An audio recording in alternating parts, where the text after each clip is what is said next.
and welcome to the EV Café Takeaway, a podcast focused on the electric and zero emission world that we're all hoping for. I'm Paul Kirby, and I will be joined by various members of the EV Café crew. This week, the inimitable John Curtis, or JC as we like to call him. And we have the amazing privilege of getting to know and understand some of the wonderful pioneers, innovators and collaborators of our industry. Today, no exception. The wonderful, the inimitable, Graeme Cooper. Welcome, Graeme. Thanks, guys. Crowd go nice mad. to see you. It's my pleasure. Now, Graeme, you're number 6 on the Green Fleet most influencing people of the year 2022, and it's really quite exciting to be able to say Sam Clark is below you rather than above you, which he's above us all. So it's great to have somebody more influential than Sam Clark. Fantastic. So that's good. I've never known any. I'm gonna say I've never known anybody more. I've never known anybody more competitive than Mr. Sam Clark. So I am always. He berates me every time I see me. Have you gone down a number yet, Cooper? Have you gone down a number? So yeah. But I'm not that competitive. But I'm quite happy for him to be. I'm sure you'd beat him at squash as well. But you're also now, or you will be very, very shortly, Global Solutions Director for Jacob's Cream Crackers, which I love. I mean, more cheese, Gromit? Or is it? Oh no, Jacob's. It's a power company, isn't it? That's right. Sorry. But you were formerly. It's an engineering firm. Engineering. There we go. Thank you. You'll tell us all about it. That's the one. Sure. Engineering. That's the important bit. And you were head of future markets for National Grid. You're 4 of the top 7 images in Google for your name, obviously, not just generally. And you're also Bartlett's boy. That's a worry. So, but Yeah, who is I am. Graeme Cooper? Who is he really? Because all of that's Who is he fluff, really? right? Yeah. Who do you want to be known as? Who are you? Tell us a little bit about what we need to know about you to understand who you are today. Okay. All right. Well, let's make this really, really simple. I was one of those kids who just needed to know how stuff worked, right? So when my dad chucked out an old typewriter from his office, he brought it home and I went tribal on it with spanners and just to see how it worked, right? So I've always just been interested in how stuff works.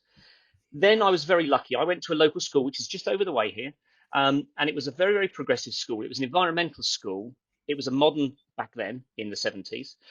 It was a very environmentally focused school. So they planted forest around the school. They kept pigs and chickens. So I was always very close to nature. Then, just by the nature of stuff that I'd done, I found myself, I'm not a particularly academic person, but I found myself doing quite a practical degree. So I did a degree in building and construction management.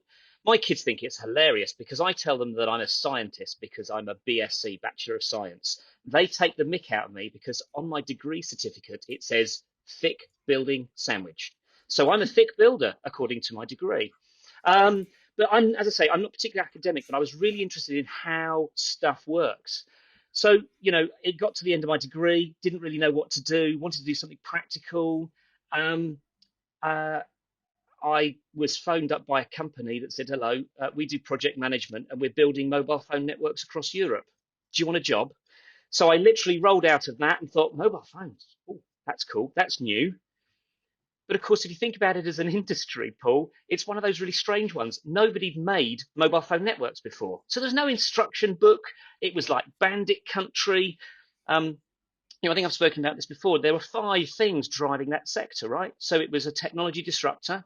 It was pushed by government, pulled by consumers, significant infrastructure, strong regulator, right? But it was mad. I spent nearly 11 years in the mobile phone industry, and it was literally herring around the country trying to do deals on farmland to put up a mast. It was fighting protesters who kind of thought these things were going to nuke people. There was a big anti-lobby. Does this sound familiar? Yeah. And I spent a lot of my time just cutting through the rubbish, trying to distinguish between fact and myth. But once I'd done about 10 or 11 years in that sector, um, it had kind of matured. It was no longer about coverage. You didn't go into Carphone Warehouse and go, well, look, Vodafone works here and Cellnet works there. Where do I live? I'll pick one. It suddenly became about billing and branding. The market matured really, really quickly. So as that market was maturing, I was like, oh, I'm ready for my next exciting adventure. Monster.com was about a week old, and I'm like, I'm ready for adventure. So gingerly, I put my CV on Monster.com, got a phone call 20 minutes later, was interviewed the next day, and joined the British Wind Energy Association. And again, that's a bit weird, right? I took a massive pay cut to join a completely different sector. But if you're going to change a whole industry, the best way to do it is through a trade body. So that was quite good fun. So I did a couple of years with a trade body and then ended up working for a company called Fred Olsen. So I ended up building nearly £500 million worth of wind farms. And again, this is big engineering, how stuff works. You know, I've climbed them. I've stood in the bottom of the pit before they pour in concrete.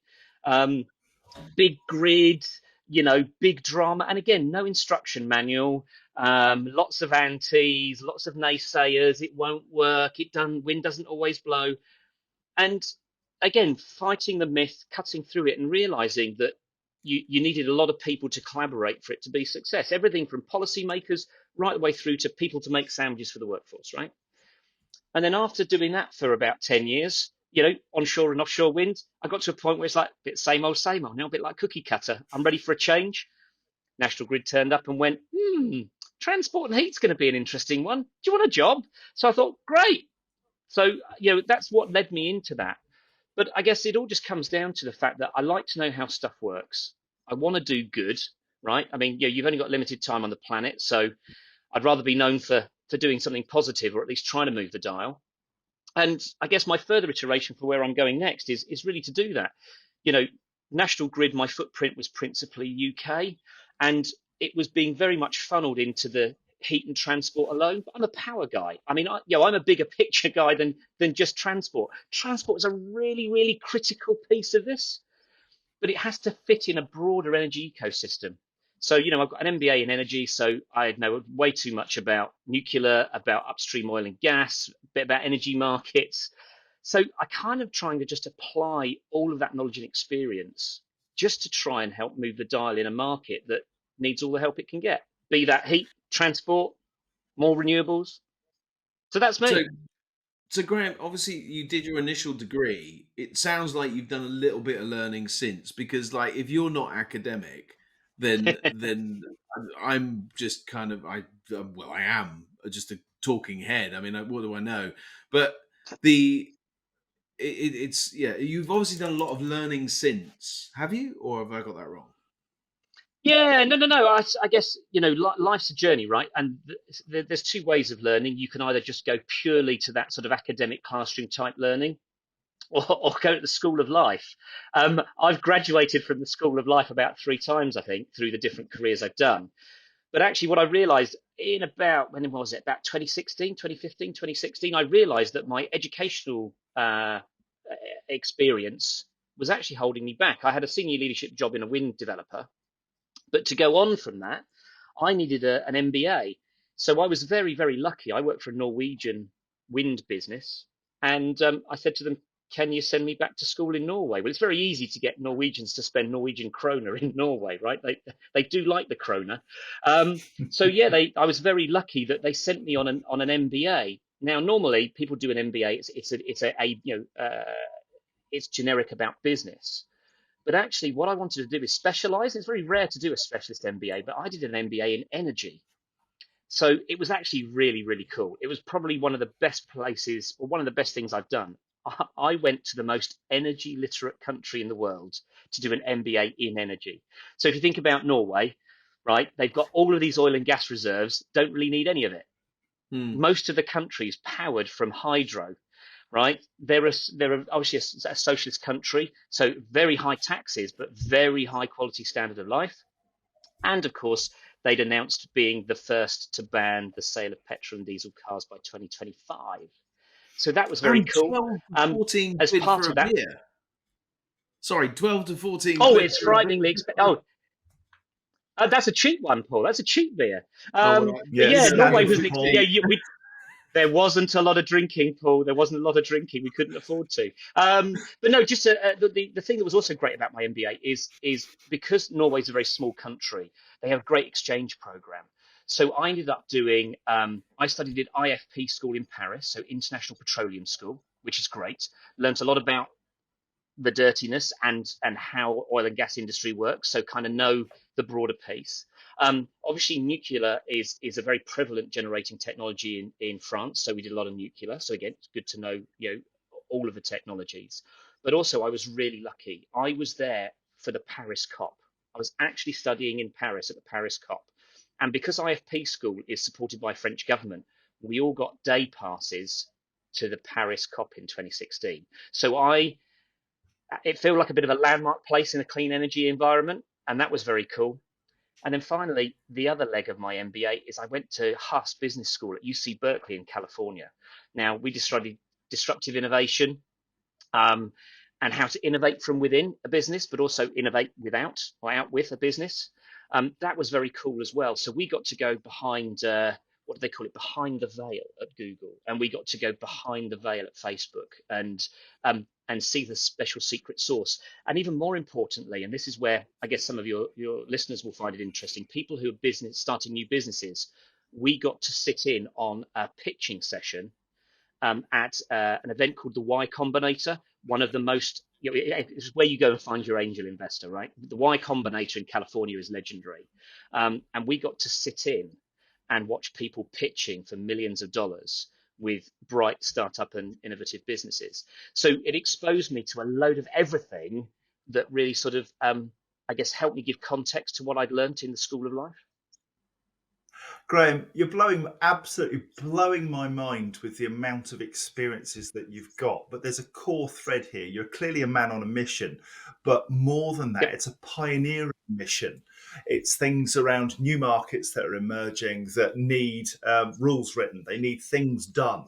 And you've emerged as a sustainability butterfly almost, in that you've said, I've got all this engineering stuff going on, but really what we do to the planet and our resources, that's important. How did you get on that journey? Oh, crikey. There's a whole, there's a bunch of things, but let's just pick up on one or two.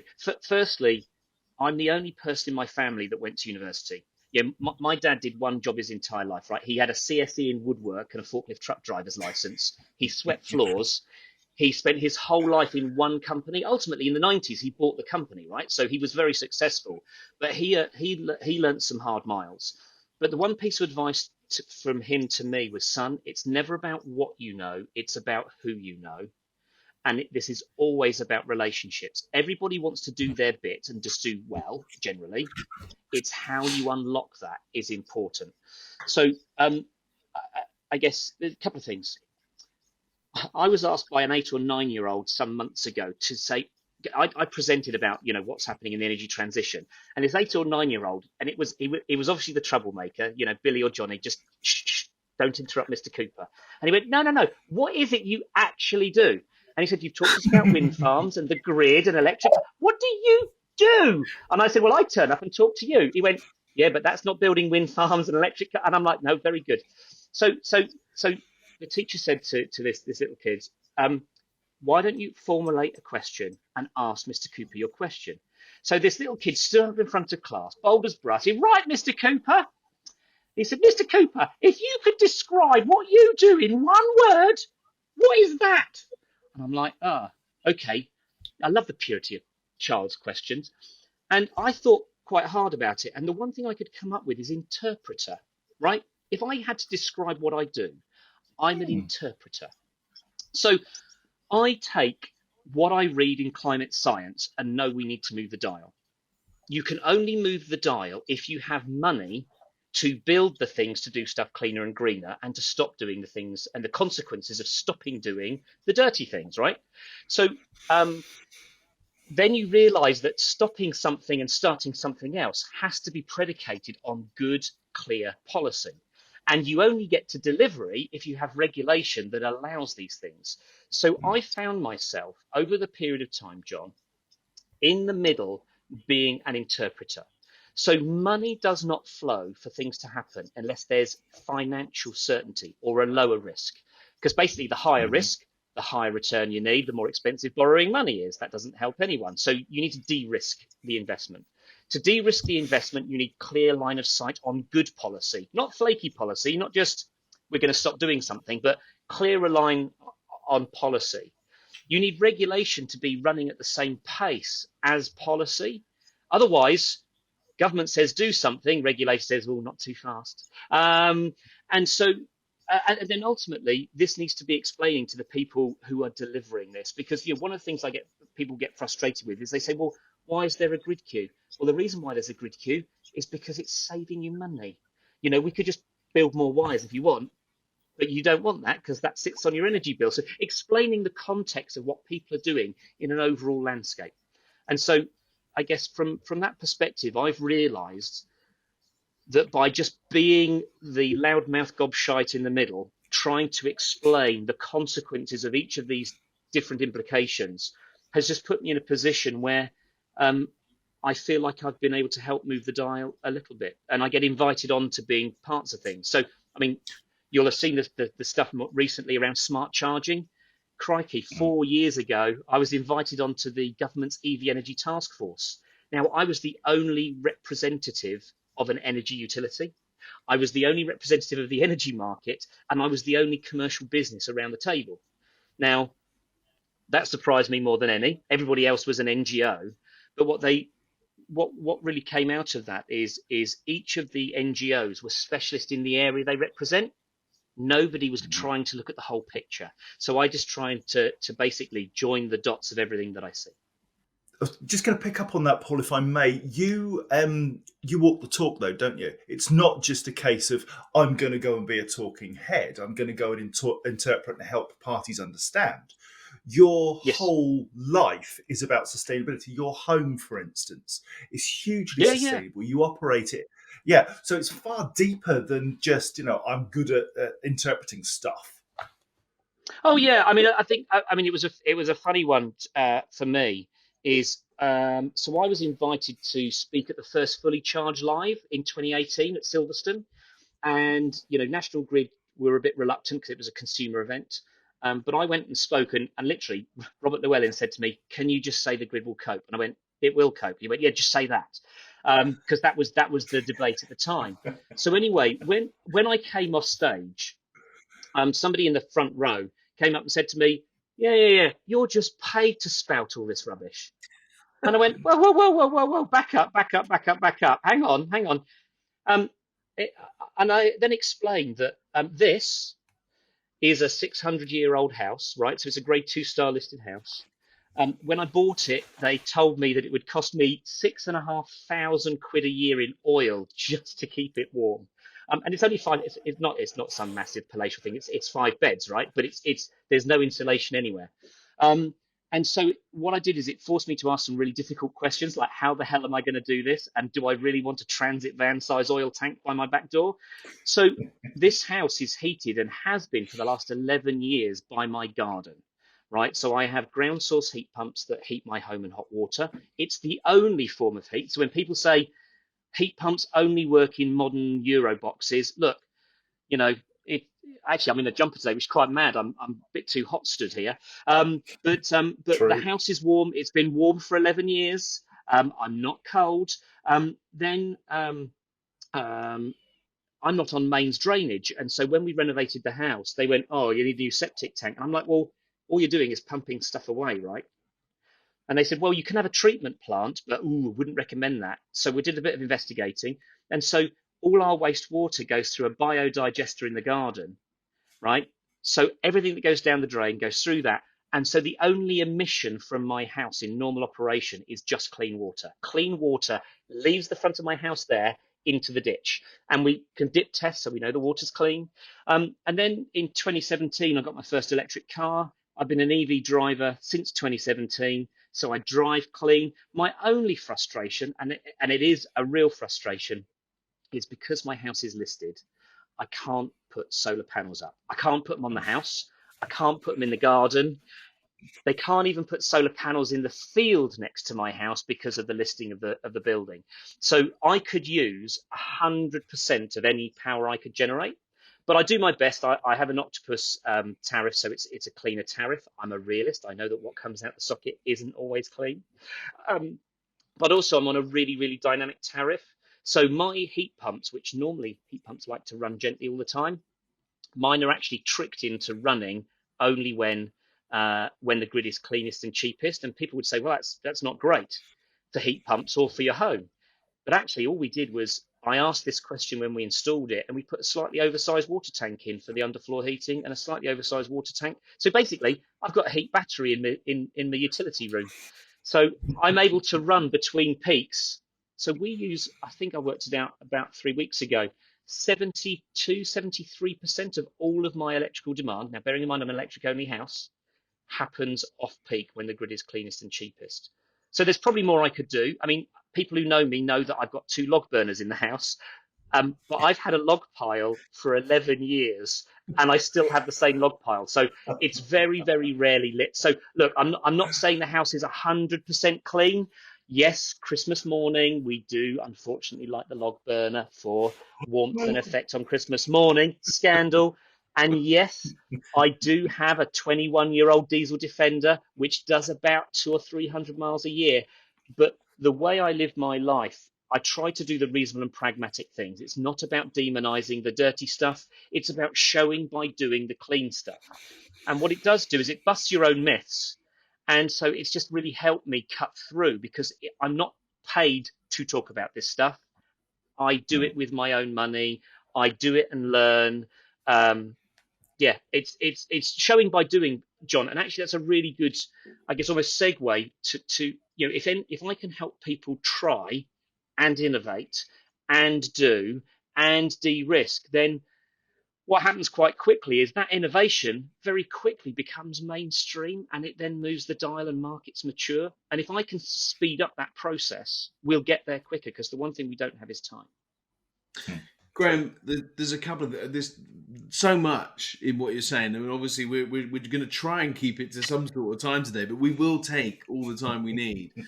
There's 2 questions that I want you to think about, if you would, and one sort of speaks to the 18-year-old Graeme that looked down the barrel of this life, and what you've just documented is amazing, right? It's so and people will probably create books about this kind of journey that you've been on. Did you? And a lot of people talk about sort of looking ahead to this thing, but I know that how I ended up here in life, and you spoke about relationships. Did you ever dream? Did you ever have the goal or the wish to be this person right here, right now, or did you just kind of take the next opportunity as it arose and went through the open doors that presented themselves? What was that journey? Oh, Paul, I'm happy to say it. My entire career is just one happy accident, right? There was never a career plan. There was never an end state. I have literally fallen from one job to another, to a different sector, to another. The one thing I would say to anyone listening is there are some, if somebody were in my spot now, there are some things that you can look at, right? Clean, green technology is going to be the growth areas. It's going to move fast. There's going to be a lot of investment. So there are opportunities. The one thing I think, if I could, coming back to your point, if I could talk to an 18-year-old me, I would remind the 18-year-old me to surround yourself with good people. You guys included, right? Surround yourself with good people. Also, work out what are the transferable skills, right? And then the third one is resilience. So the thing for me is transferable skills. When I look down the barrel and reflect on the growth in the growth in the mobile phone industry, literally nobody built mobile phone networks before. People thought it may be a thing. McKinsey thought only 1 in 4 people might have one. Now we've got multiple ones each, right? Nobody really knew the end state, right? There were all these forecasts and they were all wrong, yeah? But there was a willingness. There was that push by government, pull by consumer. It was a big disruptor. But there's that working with good people, working stuff out, learn what good best practice is, and share it moves the dial. This is not a dog eat dog kind of, Wolf of Wall Street moment. If you're going to move a sector, learn something, share it. You don't have to lose for me to win. There's enough room for us all to win, and there's a story for that in this sector. The other thing from my perspective is that transferable skills and resilience. So, the growth in wind was the same for me as it was in building mobile phone networks. I stare down the barrel of decarbonising heat and transport, and it looks and feels the same. So when people say to me, "Oh, this market is new and exciting," I'm kind of like, "No, it's my third go at this." Because what you find is you're surrounded by people, glasses half full, lots to play for. Nobody knows all the answers, piecing it together. For me, this is just the third repeat of my two previous careers. And then the final one that I touched on was resilience. I've never known a market be steady state, right? Which is why, if you look at my career, it's quite transient, right? I have moved around. And that's because, and again, even now with the current economic crisis, resilience is a really undervalued attribute. If you can work in uncertainty, if you can play the long game and see past today's problem, then actually you build a level of resilience. Now, that resilience is not done on your own. You rely on the crutch of people around you, right? And again, I will count you guys as being part of that crutch, right? There've been some dark days in the process. In the process, what's the term? If you want to make omelets, you've got to break eggs, right? So there's been some tough and some dark days in the process. And you rely on those around you to support you through those tough times. And so I think for me, if I could, again, back to my 18-year-old me, is surround yourself with good people, right? Work through uncertainty, and really and truly, play the long game, and just surround yourself with good people. And every crisis generally is an opportunity in disguise. I know it sounds corny, and I'm thinking, oh my God, I sound like an old man. I am an old man. But it is true. It is true. Every crisis is an opportunity in disguise. I'm so glad I asked that question, Graeme. I'm so glad I asked that question. But John, I know, has a good question. You are painting a picture of Graeme Cooper, the man who lives in the wonderful house with the great jobs, with roses round the door. Now, you're a man who's been on a journey, and there will have been days, you've talked about them already, that have really tested you. And we're desperate to understand Graeme Cooper, the man, and your journey. So could you talk us through the thing that's tested you most in your life, whether that's a personal thing, a professional thing, and made you who you are today? Yeah, no, certainly. I'll pick on two, a professional one and a personal one, because, I do have a home life. I'm not Graeme Cooper of ex-National Grid. My job after this conversation is I've got to finish masticing my shower. Right, I am living that dream. So let's do the professional one. So in the first 3 days of joining National Grid, my new boss sided up to me and went, "Graeme Cooper, welcome to your new job. Welcome. Thank you for joining National Grid." He said, "I've been summoned to give oral evidence to a select committee hearing, and I'm not going to do it. It's now your job." So with a couple of days into my new job, somebody said to me that you have to sit in front of government, televised, right, and represent National Grid, a FTSE 25 listed business, and the 880,000 shareholders, and you need to do that. Okay, that is singularly professionally, appearing at a BEIS select committee is quite literally the scariest thing I've ever done professionally, because firstly, this is your government. Secondly, it's recorded forever, right? You can't ask them to edit stuff out. And I've now done 2 select committee hearings, and there's nowhere to run and hide. And what you realise is the minute you sit there and they go, "Okay, Mr. Cooper, ask questions," you realise that this is not about you. It's about an industry you're representing, a business you're representing, and the shareholders you're representing. So that really makes you very, very sharp. But once you've done a select committee hearing, all I can say is things like live TV, News 24, recording the stuff on Top Gear actually becomes incredibly easy once you've done a select committee hearing. And actually, whilst we're talking about select committee hearings, my second select committee hearing was in lockdown. So it was done over the air like this. And in the middle of that lockdown, SSE switched my power off to change a transformer. So in the middle of this select committee hearing, the man from National Grid ran out of electricity. And even now, you can go back and watch it. They spend 10 minutes taking the mick out of National Grid. Yeah, they talk about it. And then when the power comes back on and my router comes back, you come back to this select committee laughing. And this is a really serious event, right? They're serious. They're documenting stuff for government, and they're busy taking the mick out of me for the National Grid man runs out of electricity. Brilliant. So, again, once you can tough your way through those, once you can tough your way through those, then you realise, from a business and professional resilience perspective, you can do that. I guess at a personal level, when often people kind of realise, I live in as a sustainable house as I can do. This didn't come for free, right? I bought a house I couldn't really afford that was derelict. I bought a caravan on eBay unseen that was delivered on the day that I bought the house.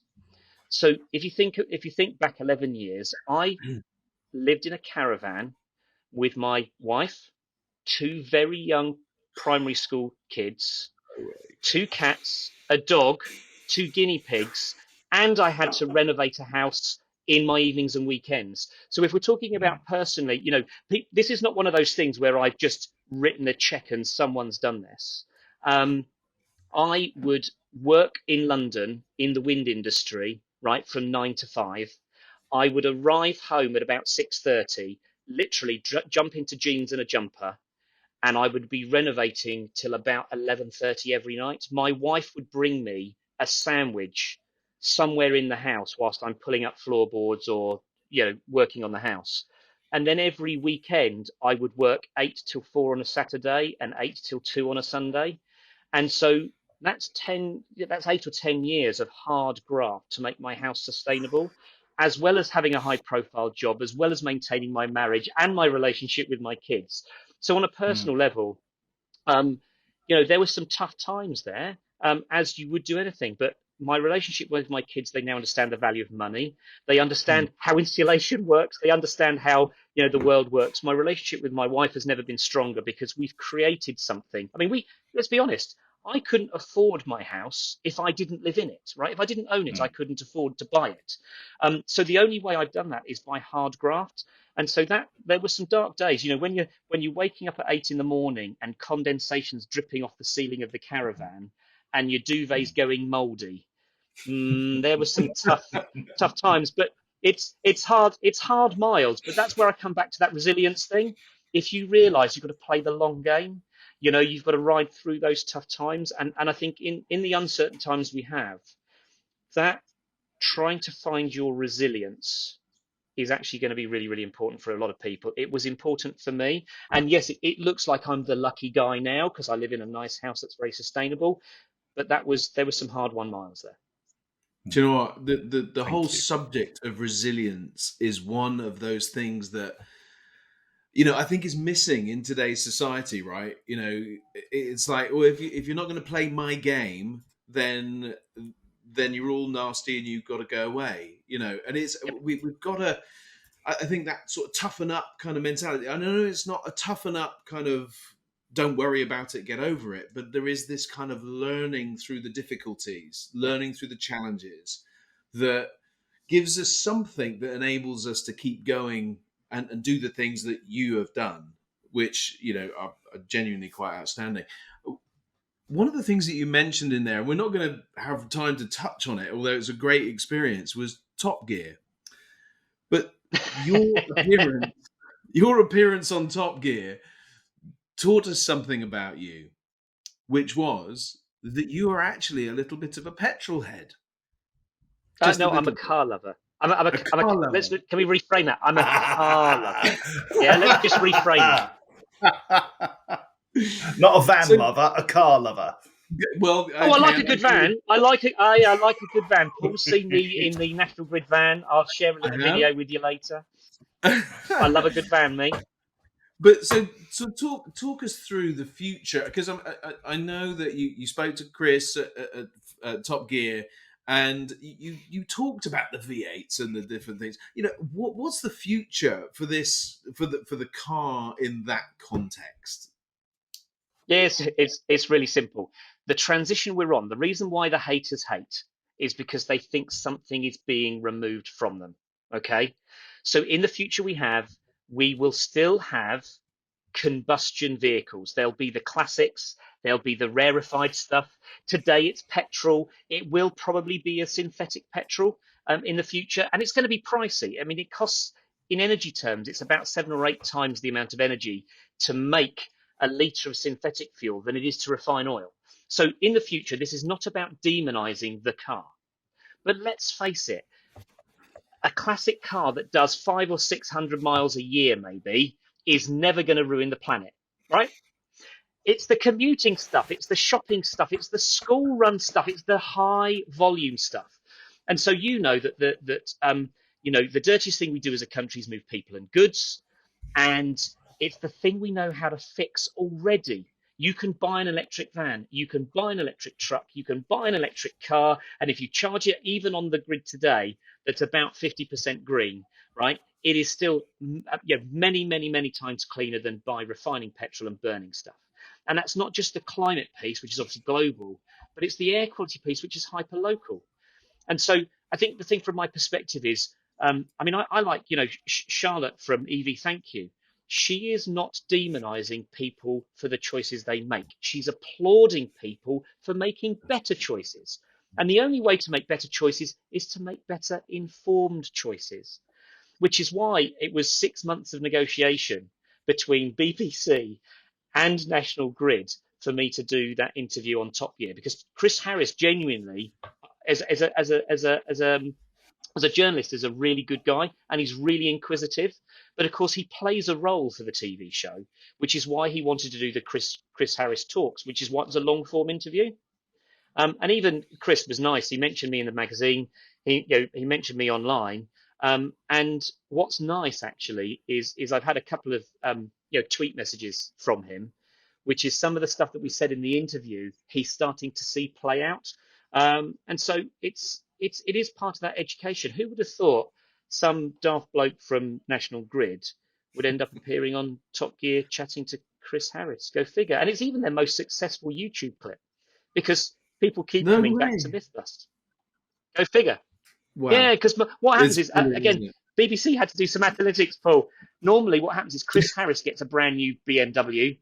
The viewing spikes because people want to see the first view of the car, and then Right. then it disappears. So the viewing figures are very spiky. What you see on the analytics for the YouTube clip that I did is it's not spiky, but it's risen and it's stayed there because, of course, people who are doubters go, "Oh, Chris Harris is going to roast this guy. He's going to shame him." And Chris asks a question and I answer it. So what they think is happening is the person says, "Well, okay, you got away with that question, but don't worry, Chris Harris will get him on the next question." And after about 8 or 10 questions, someone's been educated and they go, "Yeah, okay, all right, fine."